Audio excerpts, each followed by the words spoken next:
प्रभु यीशु मसीह के सामर्थ्य और पवित्र नाम में आप सभी लोगों का फिर से एक बार स्वागत है और आप सभी लोगों को प्रभु यीशु मसीह के सामर्थ्य और पवित्र नाम में जय मसीह की।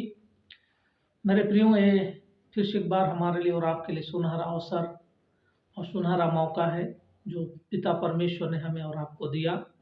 कि हम लोग उसके नज़दीक में आए, उसके करीब में आए और उसके संदेशों में से सुने।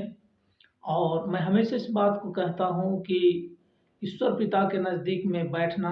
यीशु मसीह के चरणों के करीब में बैठना, उसकी आवाज़ को सुनना, ये हमारे लिए और आपके लिए बहुत ही उत्तम स्थान है। और इस उत्तम स्थान को कभी भी हमें और आपको अपने जीवन से दूर करने की आवश्यकता नहीं है। आज की सुंदर अवसर में जिस विषय पर हम चर्चा करेंगे वो ये है कि हमारा असली दुश्मन कौन है। इस दुनिया में, इस पृथ्वी में, जब इस संसार में हम देखते हैं, अपने समाज में हम देखते हैं, अपने पड़ोसियों के बीच में, अपने समाज में खासकर हम देखते हैं कि जब किसी व्यक्ति के घर में कोई आदमी बीमार हो गया, कोई जानवर का नुकसान हो गया, आपका काम में नुकसान हो गया, आप किसी काम में असफल हो गए या कोई बड़ी दुर्घटना आपके साथ हो गई, ऐसे समय में हम और आप बहुत जल्द एक निर्णय लेते हैं और वो निर्णय ये होता है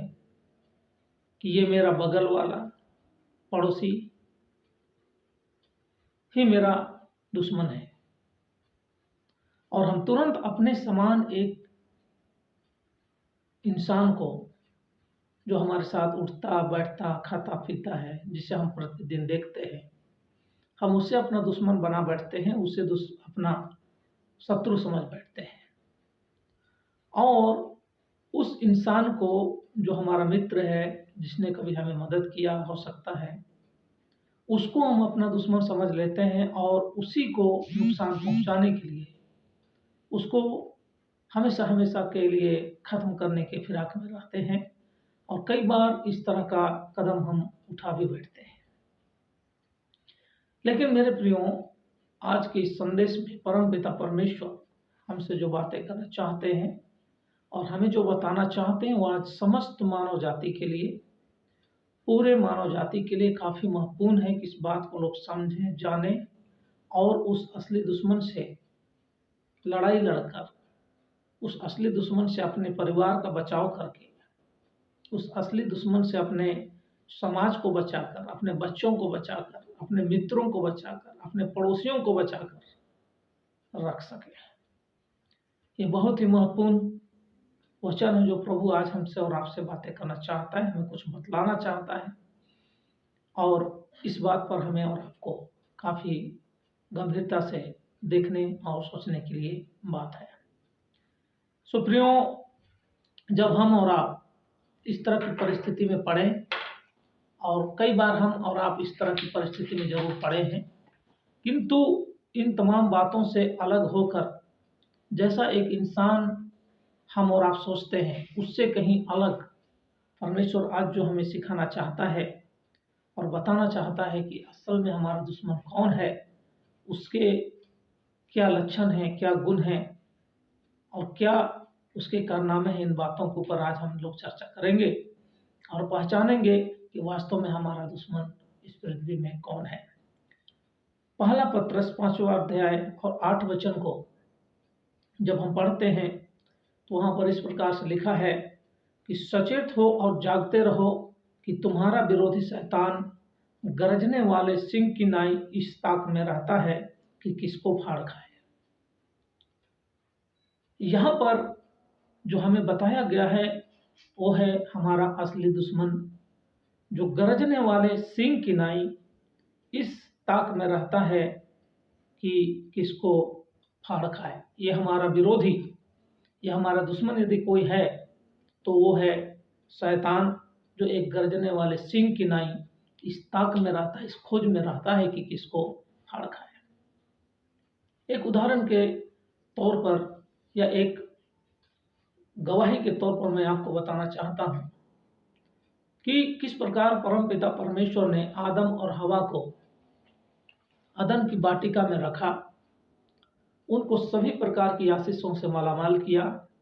उनको जीवन दिया, उनके संग प्रभु चले, परमेश्वर चले, उनसे बातें की। लेकिन एक समय ऐसा आया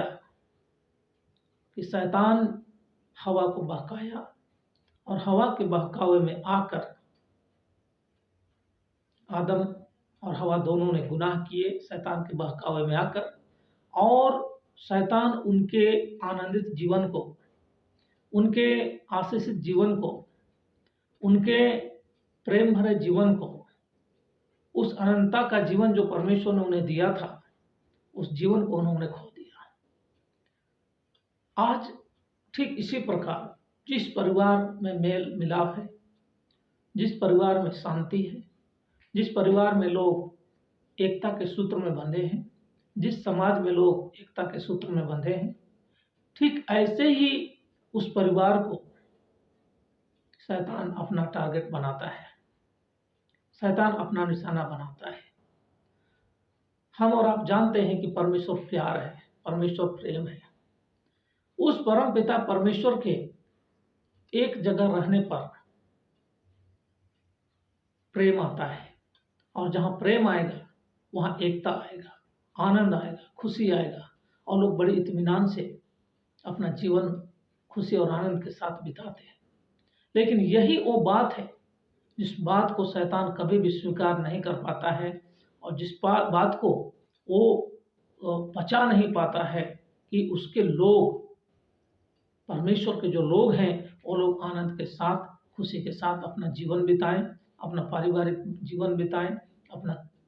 कलीसियाई जीवन बिताएं, अपना सामाजिक जीवन बिताएं, और उन्हीं लोगों के खोज में लगा रहता है। और ऐसे जैसा एक शेर जो है, एक सिंह जो है, गर्जने वाला सिंह जो छिपा हुआ रहकर अपने शिकार के ऊपर में झपट्टा मारता है, ठीक ऐसे ही उस जो हमारा दुश्मन है, हमारा बैरी है, दुष्ट शैतान, वो इस ताक में रहता है कि किसको फाड़ खाए। आज इस दुनिया में हम देखें तो भाई को भाई से लड़ाने वाला, पति पत्नी के बीच में संदेह उत्पन्न कराने वाला, पत्नी को गलत काम कराने वाला, पति को गलत काम कराने वाला, एक दूसरे के प्रति अविश्वास लाने जैसे काम को करने वाला, समाज को बर्बाद करने वाला, जवानों के अंदर व्यभिचार की बातों को लाने वाला, बुजुर्गों के अंदर व्यभिचार की बातों को लाने वाला, नशा का आत्मा लेकर आने वाला, जवानों को, बच्चों को बर्बाद कराने वाला। ये अगर कोई है तो ये है हमारा दुश्मन शैतान, जो गरजने वाले सिंह की तरह रहता है। इंसान कभी भी हमारा दुश्मन नहीं है, लेकिन यही दुष्ट शैतान जो हमारे जीवन में बीमारी को भी लेकर आता है, हमारे बीच में मेल मिलाप को दूर करता है, हमारे बीच से अशांति को लेकर के आता है, हमारे बीच में जो एकता है उसे तोड़ता है। और इसी से हमें और आपको आज बचने के लिए जरूरत है। कभी भी इंसान हमारा दुश्मन नहीं हो सकता है, कभी भी वो हमारा एक इंसान हमारा विरोधी नहीं हो सकता है। लेकिन वो आत्मा, जो दुष्ट आत्माएं हैं, जो शैतान के चेले हैं, शैतान के साथ काम करने वाले लोग हैं, वही लोगों के शरीर को इस्तेमाल करके, लोगों के दिलो दिमाग को इस्तेमाल करके,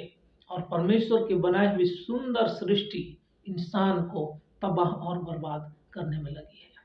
कई बार हम इस बात को समझ नहीं पाते हैं, आप और हम इसे समझ नहीं पाते हैं, लेकिन आज प्रभु का वचन हमसे कहता है कि हम अपने असली दुश्मन को पहचानें। हम देखते हैं देहातों में जब कोई किसी के घर में कोई बच्चा डेथ कर गया, शायद वो किसी बीमारी से मरा हो, या उसके अंदर की शारीरिक कमजोरी के कारण उसकी मृत्यु हुई होगी, या किसी का बैल मर गया, किसी का कुछ नुकसान हो गया, तुरंत उस गांव के उन लोगों के ऊपर में उनका ध्यान जाता है, उनका नज़र जाता है कि कौन ऐसा कर सकता है, कौन ऐसा हमारे परिवार के लिए नुकसान का कारण बन सकता है। हो सकती है एक बूढ़ी माँ होगी जिन्होंने अपने जीवन को बिताया है, 60 साल, 70 साल, 80 साल हो गए, लोग उसके ऊपर नज़र डालते हैं, उन्हीं के द्वारा ऐसा हुआ, उन्होंने ही ऐसा किया। और ये एक बहुत बड़ी श्राप है हमारे लिए और आपके लिए कि हम एक इंसान होकर एक दूसरे इंसान को अपना दुश्मन समझ बैठते हैं। प्रियो, बाइबल बताती है कि जिस प्रकार परम पिता परमेश्वर आत्मा है, ठीक वैसे ही दुष्ट आत्माएं भी आत्मा है, और उस आत्मा को हमें और आपको आज समझने की जरूरत है। अगर हमारे घर में आज मेल मिलाप नहीं है तो समझ जाइए कि एक आत्मा काम कर रहा है, एक दुष्ट आत्मा काम कर रहा है आपके घर को तोड़ने के लिए। यदि आपका बच्चा, हमारा बच्चा हमारी बातों को नहीं मान रहा है तो एक अनाज्ञाकारिता की आत्मा उनके अंदर में समाई है जो उसे आज्ञा मानने से रोक रही है। और इस कारण से मेरे प्रियो, आज हमको और आपको इस बात को समझना है कि वो दुष्ट है जो हमारा विरोधी है, दुश्मन है। कोई इंसान हमारा दुश्मन नहीं हो सकता है। एक इंसान को हमसे कुछ भी फायदा नहीं होगा। वो हो सकता है कि हमारे शरीर को नाश कर दे, लेकिन वो हमारी आत्मा को कभी भी मिटा नहीं सकता है। और इस आत्मा को दुख भरे स्थान में ले जाने का, कठिन से कठिन तकलीफ में डालने का अगर किसी का कोई योजना और कोई प्लान है तो है हमारा दुश्मन, विरोधी शैतान, जो हमारे लिए, आपके लिए गड्ढे खोदता है, जाल फैलाता है, और कई बार हम उसकी बातों में आकर फंस जाते हैं और अपने परिवार और अपने समाज और अपने कलीसिया और अपने देह और अपनी पत्नी और अपने बच्चों से